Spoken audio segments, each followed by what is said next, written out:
Tu sens qu'il y a une part de toi que tu n'oses jamais montrer, de peur d'être jugé ou exclu. Et si cette part cachée était justement la clé de ton pouvoir intérieur? Reste avec moi, ton thème astral peut t'expliquer pourquoi. En astrologie karmique, la lune noire, ou Lilith, représente ce que nous rejetons ou ce que nous renions par honte. Désir profond, une colère ou un besoin de liberté qui n'ont jamais trouvé leur place. Lorsqu'elle est intégrée, en revanche, cette énergie qui va être marginalisée devient vraiment une source de puissance créative et spirituelle. Regarde du coup dans ton thème 3 choses. D'abord, regarde dans quel signe est la lune noire. Il indique comment tu vis ton rapport à la liberté, à l'indépendance et à l'expression de tes désirs profonds. Ensuite, regarde la maison de la lune noire. Elle indique où tu peux ressentir des blocages, des tabous ou des sentiments d'exclusion, mais aussi là où ton authenticité peut émerger.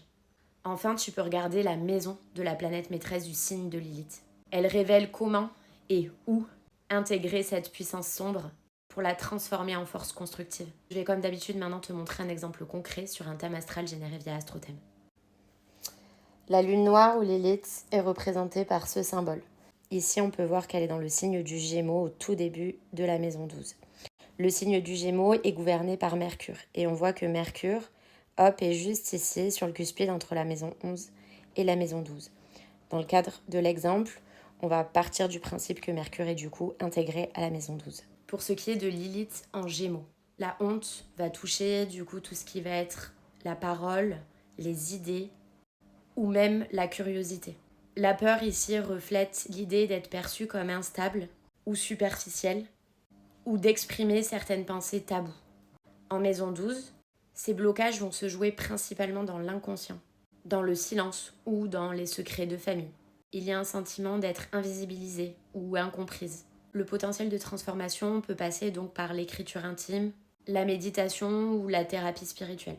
Pour ce qui est de la planète maîtresse, donc on a vu que c'était Mercure en l'occurrence, et Mercure était sur le cuspide de la maison 11 et de la maison 12. Ici, pour l'exemple, je ne vais parler que de la maison 12, mais les énergies de la maison 11 peuvent être quand même viables vu qu'on est vraiment sur la frontière entre les deux maisons.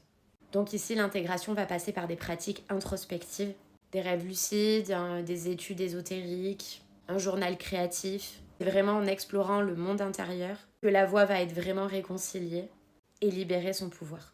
Dis-moi en commentaire dans quel signe et dans quelle maison se trouve la lune noire Lilith dans ton thème astral. Tu peux également m'indiquer la maison de la planète maîtresse qui gouverne le signe de Lilith. Comme d'habitude, je répondrai à tout le monde. Et si tu veux aller plus loin, tu peux commander mon e-book, prendre une consultation avec moi ou simplement commander ton thème astral via le lien qui est dans ma bio. N'hésite pas à me poser des questions en commentaire si tu en as et abonne-toi pour la suite.